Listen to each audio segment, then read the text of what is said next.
What's going on, guys? It's your boy. Welcome back to another video. So today I'm going to be ranking every single new movie that I saw in the month of June. I do want to go ahead and say this. Obviously, I am only human. I can't go out and see literally every single new movie that has came out in the month of June. I did try really hard to get as much as possible. Like the month of May, I only watched 5 new movies, and I felt really bad. I felt like I was really slacking there. So this month, I went out and I actually doubled that. I watched 10 new movies. I will go ahead and say this. I've tried to watch a lot of the movies that came out on streaming services because I have a lot of the streaming services. But if you are a big fan of movies that come out on streaming services and you happen to have some streaming service that I do not, and you're like, oh my god, why aren't you talking about this movie? I am so sorry to let you down. So I'm going to rank, like I said, every single movie that was new, that came out in the month of June that I have watched. There's a lot of variety here. So this is actually a little difficult to rank some of these because, like, this is my first time really ranking a lot of different things that are completely different genres. So my list isn't perfect, and I know that there's probably going to be some disagreements with some of the things that I have here. So if you have a list of all the new movies that you watched in the month of June and you want to go ahead and put them down in the comments, I would love to hear them. I'd love to discuss certain movies. And without any further ado, let's go ahead and get right into this. Okay, I want to give some disclaimers. I forgot to mention the two main movies that I haven't seen. I wanted to go ahead and say those before I go into this, and then I absolutely completely forgot until after I was recording it, and now I'm editing it. But I have not seen the movie No Hard Feelings. I really want to see it. It looks like it's going to be a whole lot of fun. Jennifer Lawrence in it is absolutely hilarious, and she is just such a great actress. And then Asteroid City. I also want to go ahead and see that one, but I haven't had the chance to. So, with that being said, my top 10 can start now. Future editing Blake, you can... Did he do it? I don't think he did it yet. Wait for it. 3, 2, 1. Alrighty, so coming in at number 10, starting off this list, this was one that I was a little confused about. I'm like 97% confident this came out in June. I thought that it came out June 2nd, but I was doing some research for this video, and there are some websites that say it came out at the very end of May, said that it came out May 30th or something like that. So if I'm wrong about this, and this actually came out in May, I'm sorry, but it's, in my opinion, the worst movie that came out in the month of June anyway, so it doesn't matter too much. I'm talking about the movie Reality. I like this movie. I thought that it was pretty interesting. As far as, like, the acting and stuff in it goes, it was pretty solid. The directing, I thought, was also pretty good. As far as movies that take place in, like, one general setting, I think that they did a really good job really drawing out the eeriness of this, but at the end of the day, I feel like this movie really had to be dragged out a lot. It was just, one really long conversation, and I didn't think that it was boring. I think that the way that they portrayed some of the characters was pretty interesting, and I like the way that they kind of built the tension. And anytime anything that was like disclosed information that we weren't allowed to know as the audience, I thought it was really interesting that they just like cut away, and then there was like a little moment of the characters reacting by themselves without there being anybody else in the room. Oh, that was pretty interesting. I thought that this movie definitely had a lot of stuff that I liked about it, but at the end of the day, after watching the movie and spending an hour and a half watching it, I realized that this is something that probably could have made into like a 45-minute long thing, and it probably would have been just as good. It's not bad. I think that Sydney Sweeney's acting in it was pretty good, and I think that the two detectives in it were pretty good. But at the end of the day, this is not something I would consider watching again, and I wouldn't necessarily recommend it to anybody who's planning on watching new movies anyways. I mean, either. Sorry. Okay, so coming in at number 9, I feel like this is one that I would have to make a full video explaining why I really dislike this movie in order for people to fully understand why I have it so low on my list. But I'm talking about the Flash movie, and just for the sake of this video, not making it super duper long, I'm going to critique my one most massive critique about this movie. The Flash is such a cool A-list superhero. Aside from like Superman, Batman, and Spider-Man, he's probably one of the most recognizable superheroes in the entire world. He has so many cool comic storylines you could have drew from, and you decided to pick probably arguably the most popular Flash comic to make this movie based off of. You didn't follow along with the comics. That's fine. That's A-okay. But the Flash, once again, one of the most famous and iconic superheroes of all time, he's kind of like Superman, where his rogues gallery is so deep. There are so many cool villains you can have in this movie, and they decided to not have a villain in this movie. And that, in my opinion, is one of the biggest gripes about it.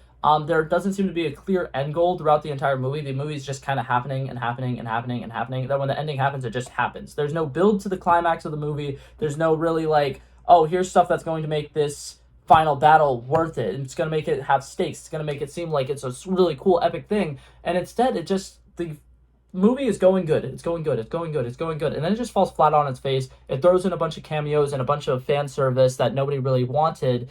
And in my opinion, it kind of cut off all of the heart of the movie. Everything that was really good about the movie just kind of died there. And I think that it would have been a lot cooler if there was some big reveal that, oh, the Reverse Flash was behind it all, or oh, there's some villain who had some kind of connection to Barry and kind of created this problem for him. And instead, we get like none of that. The Dark Flash is the villain of the movie, and he's in it for about 2 minutes the entire movie. There's some big twist that, oh my god, it's actually younger Barry, and there's some like closed time loop, and it doesn't work for me. I feel like this is the first movie ever where the final act of a movie was so bad that it ruined the entire movie for me.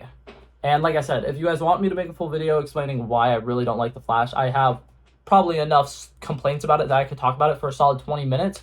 But that being said, I want to keep this light and brief, so we're going to go on to the next one now. Coming in at number 8, so this was kind of where things started getting difficult for me. There were a lot of movies that came out last month that weren't bad, but weren't really great or anything special. So there's like a giant, my number like 8 through probably like 4 are all just like okay movies that were fun to watch but weren't necessarily anything special. So these next couple can probably be switched around a little bit. But for number 8, I picked the movie Ruby Gillman, The Story of a Teenage Kraken. It's something like that. It is the most recent DreamWorks movie that came out. This was a cute little animated movie. I think that it had a lot of fun stories in it. It did a great job showing like good parenting and how like parenting can really affect how a kid is raised and grows up. They did a good job showing like the generational gap between different parents and how they don't understand things like that their kids will fully understand. There's a lot of fun things about this movie. I think that all of the comedy in it worked really well. And as far as a good animated movie goes, it is incredibly solid, and I could see this being a good one to watch with your kids if you were a parent. Definitely liked it. Definitely think it could have been better, but as far as the movie goes, I think it definitely worked for what it was trying to accomplish. And it did have some good, powerful lessons in it. Coming in at number 7, we have the movie Flaming Hot. I thought this movie was such a fun little movie to watch. This is a great one for just casually. You're hanging out at your house. You don't really know what you want to do. You want to just throw on a movie. This movie was perfect for that. It's a very fun story. The storytelling of it is very culturally beautiful. I like the different uses of different music and stuff like that. And I think that there was a great job of showing a kid's story where he grew up and he was very broke. He was picked on because he had burritos at lunch and stuff like that. He didn't have a lot of typical American things, and he went from being picked on at school to one day somebody tried one of his burritos. They absolutely loved it, and he created a little business in school where he sold burritos. And then he basically had always kept that entrepreneurial mind going into the actual workforce, where he couldn't get a job. He was struggling. The economic crash happened, and he was like, you know what, I might just be a janitor at this company, but I can make a big difference. And he really took a lot of risks to give his 2 cents in what this company should be doing, and he came up with a slurry for Flamin' Hot Cheetos, and it works. And I think that everything about the story was a whole lot of fun. There was a lot of humor in it. I thought that this movie was absolutely hilarious. Probably one of the funniest movies that I watched in the month of June. Definitely would recommend watching it. It's on Disney Plus, and yeah, I really liked it. Coming in at number 6, this one was really hard to choose between this one and number 5, but they both were pretty good in their own rights. But for number 6, I got Indiana Jones and the Dial of Destiny. I really, really enjoyed this movie. I thought that there was a lot of fun to be had with it. Harrison Ford comes back as Indiana Jones, and he absolutely kills the role once again. I think that the hunt for the Dial was a whole lot of fun. The entire action sequences in this movie were great. It was a good globe-trotting action adventure. There was a lot of cool figuring out these clues and figuring out these puzzles and showing that Indiana Jones is an absolute genius, and I absolutely loved it. I think that the inclusion of some of the new characters in it were fantastic. Mads Mikkelsen playing the villain was great. And I had very few critiques for this movie, and going back and looking at it while I was trying to figure out this rating for this movie, one of my only critiques about it is at the end of the movie, there is a scene where the little kid starts to fly a plane, and he does a really good job. And when I first watched it, I was like, oh my god, that's so cool, well deserved, because when we first meet the kid, he's having this conversation with the pilot, and he's talking about how he would land a plane in certain scenarios. And it's kind of embedded in your mind in that moment that he's been asking the guy about a bunch of questions about how to fly a plane, and now he's finally to the end and he needs to know how to land the plane. And the first time I watched the movie, I was like, that's really cool. He did a really good job. But I really wish that scene was just like a minute longer, showing him struggle a little bit more, because not only is it his first time flying a plane, it is his first time flying a plane, and it is storming out. But that's just a little critique. Overall, I thought that the movie was a whole lot of fun. I think it was a great conclusion for the Indiana Jones character. But there was just a few moments like that I was like, that's a little silly. That's a little much. But still think it was a great movie. Thought it was a whole lot of fun. But now, on to the next one. Coming in at number 5, this is one I was not really anticipating. I know a lot of people, especially like the kind of people that I follow and the kind of people I hang out with, were very much looking forward to this movie since the beginning of the year, and I was not. And I think that that's probably why it's rated a little bit higher on my list. I got Transformers: Rise of the Beast. I absolutely loved this movie. I thought it was great.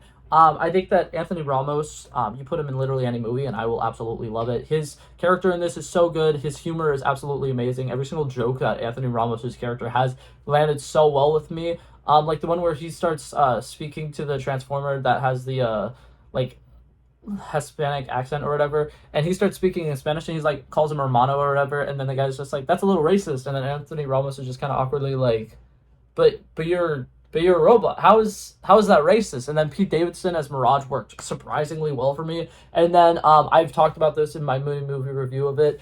Bumblebee's entrance into the final battle, in my opinion, is one of the like best hero entrances ever. Like you can compare that with Thor and Infinity War. I think it was incredible. The music selection was fantastic. He just comes in, starts absolutely murking people. That is what you want in a Transformers movie. There wasn't a great amount of action all throughout the entire movie, but at the end of it, it gave you one of the best like final battles I've seen in a really really long time, and I think that it was a whole lot of fun. The character stuff in it was worked really well for me, and at the end they did a little tie-in, and there's going to be some cool stuff happening in the future of the Transformers movies, and I'm kind of looking forward to it. I think it's going to be great.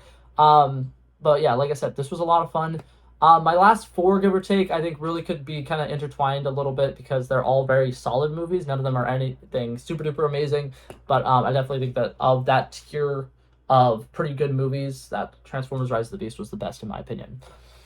Alrighty, coming in at number 4, this is when things get serious. For me, at number 4, I have the movie Elemental. I thought that this movie was fantastic. This was another one of those ones where, like, I know a lot of people who are really excited about it. Me personally, I was just like, oh, I mean, it's a water guy and a fire girl. I mean, I guess that could, yeah, that could be cool. That could be interesting. But it came out and I watched it, and oh my god, it was very emotionally touching. I thought that it was really good. I can kind of resonate with some of the characters a little bit. Like Ember reminds me so much of some people who are very close to me in my life, and the water guy. I'm not gonna say that I relate to him, but I could kind of like feel kind of like in his shoes a little bit. And I think that it's really amazing how they're able to take these characters that are so unrealistic and so cartoonish and make them like so humane and kind of give them these characters that like we can personally connect to, and it's very impressive. And then I think that the story of the immigration and how it's hard to kind of get adapted to being in a new place and how you kind of get segregated a little bit, and it was just amazing. It was a very triumphant story, and I think that the humor in this one worked incredibly well for me. I like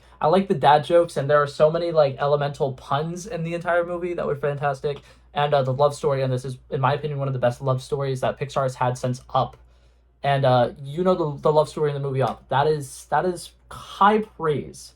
But yeah, I thought that this movie was great. Felt like a classic Pixar movie. And if you haven't seen it, I definitely would recommend checking it out. I'm not saying you necessarily need to go to theaters, but the second it gets on Disney Plus, you should watch it. It's really good. Alrighty, coming in at number 3, we have a Netflix original. Netflix took a couple of W's this month. I'm actually really, really proud of them. But I have the movie Extraction 2. I thought that this was a whole lot of fun. Action-packed. The whole one-shot in it, a 21-minute long one-shot that takes place in, like, inside a building, and then through this, and then through, like, a little sewer pipe, and now they're on the main road, and now they're chasing these people through the city, and now they're on a train, and now they're being chased through the woods. Like, what? That was insane. That was such a great scene. The cinematography was fantastic. The action choreography in this was incredible. In my opinion, this is one of the best action movies that have came out the entire year. I haven't seen John Wick, so you know, keep that in mind. But like for the most part, I think that this is one of the best action sequences I have seen in any movie I've ever personally seen, and I think that it was really, really good. A whole lot of fun. There was a lot of cool character moments. There was a lot of cool stakes. Idris Elba got introduced into this world, and hopefully he becomes a bigger part in the next one. But as far as it stands, I think that this movie was a whole lot of fun, and there was definitely a lot to love about it if you love action movies. Okay, final 2. Drum roll, please. Coming in at number 2, and I actually want to go ahead and say this before I say my number 2. My top 2 are both animated movies, but coming in at number 2, we got the movie Nimona. This movie absolutely shocked me to my core. I literally just saw an ad for it like a couple days before it came out, and I was like, you know what, I'm gonna go watch this. This sounds like a really fun movie. And oh my god, yes, it was fun. Yes, it was emotional. Yes, there were so many cool plot twists and stuff that caught me so off guard. And the action sequences in it were fantastic. It was beautiful animation. I can go on and on about this movie. I thought that it was a whole lot of fun, but I think that overall, it's such a great refreshing animated movie where it teaches a beautiful lesson. It's not afraid to show some things that other animated movies would be afraid to show. The representation for gay people, like, I'm very proud of you guys that you guys are getting that. And I think the fact that they were able to put it in this movie and it didn't feel like it was taking away from the meaningness of this movie. I think that that's something that a lot of animation studios and just film studios in general are kind of like struggling with. They're like, we really want to make something that shows representation, and then they're just shoving in a gay couple because they think that that's what'll do it. But this, they build an actual true love story between two people, and they just happen to be both guys, right? Like, I think that it's very beautifully well done. Nimona herself is such a great character. It shows that she's been alone for so long and she's terrified of, revealing her true self, and she's trying to have fun in a world where it's pretty hard for her to even exist. And the way that they portray her isolationism and her just constantly being alone and having to be alone is very great. It's very heartwarming and touching. And when they do the little flashback where they show her origin story and how she had a friend with a little girl, and then the little girl has a family, and one day she's shape-shifting in front of her family and everybody freaks out and they're like, oh my god, no, it's a monster. And then her best friend turns on her and it ends up being the girl who's trying to hunt her for the rest of her life. And it's a very, very emotional movie. And if you guys want to watch it, I definitely would recommend it. It's a Netflix original. And yeah, I would definitely say bring tissues with you if you're going to watch it, because I actually was tearing up in this, and I'm a very, movies don't typically get to me emotionally speaking, so it was good. It was very good. Okay, but coming in at number 1, this is probably my favorite movie that has came out the entire year so far, and I would argue it's probably the best superhero movie that has came out in the last 7 years. Spider-Man Across the Spider-Verse. If this is a surprise to anybody, go rewatch that movie because I think you missed something. It was such a great movie. Introduced so many interesting characters. Everything with Spider-Man India was so cool. Everything with Hobie Brown was amazing. I think that the overall twist at the end of the movie was fantastic, and I love the overall pacing of this movie was just so good, because it felt like, here's an action sequence, here's an action sequence, here's an action sequence, here's such amazing, meaningful dialogue. Here's Donald Glover for some reason. No, I'm kidding. That was fucking mind-blowing. And the fact that they didn't make it such a huge thing and they just had it there, and I don't know. I love the way that they did that cameo, because a lot of times when they do fan service like this, they really pause and they make it a huge deal. But they just made it it's a part of the story. That's all it is. We keep going, and I loved it, because if you're gonna add fan service that is to that level, and you have to add applause breaks and stuff like that, I feel like you're not doing it for the right reasons. You know what I mean? And the way that this movie does its fan service is fantastic. This is a movie that is made by fans of Spider-Man, and you can tell that they know what the fans want to see because they themselves are fans of the characters. There's so much heart and soul put into this animation, into the story, into the writing, and Spots being chosen as the villain.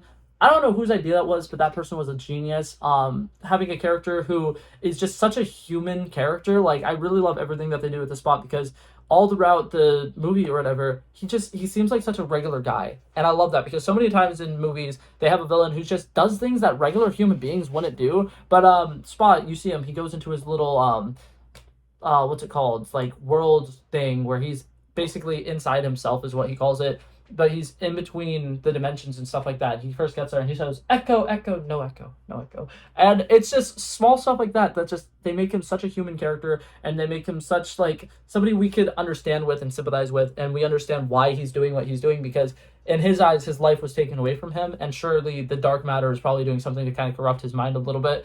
And I really hope that at the end of the Beyond the Spider-Verse, they save his character, and that they don't necessarily have to kill him. But I do think that it was a great movie, and I definitely would recommend seeing it if you haven't, if you're one of the few people who haven't. But yeah, beautiful movie. If you're a Spider-Man fan, we are winning right now. And yeah, but thank you guys so much for watching this video. Hopefully you guys enjoyed it, and I will see you guys in the next one. Peace out. Bow. Bow. Bow.